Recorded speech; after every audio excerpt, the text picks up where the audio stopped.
तो भाई ये तो गजब हो गया, गजब हो गया। आ रहा हो जो गाना, एक शानदार गाना बबुआन पर आया हुआ है पवन सिंह का, और इसी बीच टुनटुन यादव का भी गाना आ गया। और यहाँ रुकिए नहीं, आशीष यादव का भी आ गया गाना। आइए ना इन तीनों की खबर के आप लोगों को बात करेंगे। वीडियो को लास्ट तक बने रहिए। चैनल पर पहली बार विजिट किए होंगे तो चैनल को सब्सक्राइब कर लीजिए। मैं हूँ रविंद्र और आप लोग देख रहे हैं रविंद्र टाइम्स। एक गाना बबुआन को लेकर आया, तैसे ही तुरंत टुनटुन यादव का गाना आ गया अहिरान पे। दोस्तों आप लोगों को बता दें कि बबुआन गाना है सूर म्यूजिक पर, सूर्यवंशम फिल्म का, पवन सिंह का।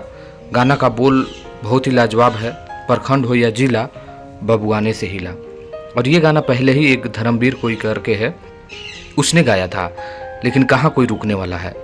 इस गाने को गाने के बाद, टुनटुन यादव का गाना आने के बाद, देखिए आशीष यादव का भी गाने का पोस्टर आप लोगों के बीच रिलीज कर दिया गया। नाम है बाँच कर दे वो बेटा। मतलब गजब।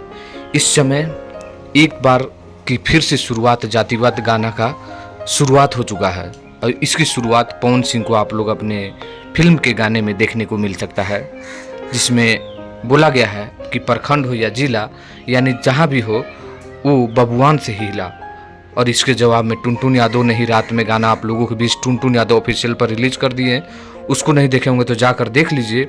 लेकिन यही रुकता नहीं है कोई, मगही का स्टार आशीष यादव बाँच कर दे वो बेटा, इस गाने के माध्यम से आप लोगों के बीच ऑडियो के माध्यम से रिलीज कर दिए गए हैं आशीष यादव इंटरटेनमेंट पर। तो कमाल का है, आप लोग उसको भी जाकर सुनिए। और इन तीनों गाने के बारे में आपको क्या कहना है, और जातिवाद गाने के बारे में आपका क्या कहना है, नीचे कमेंट करिए। क्या खेसारी लाल यादव को भी आना चाहिए, तो ये भी कमेंट करिए। चलिए धन्यवाद।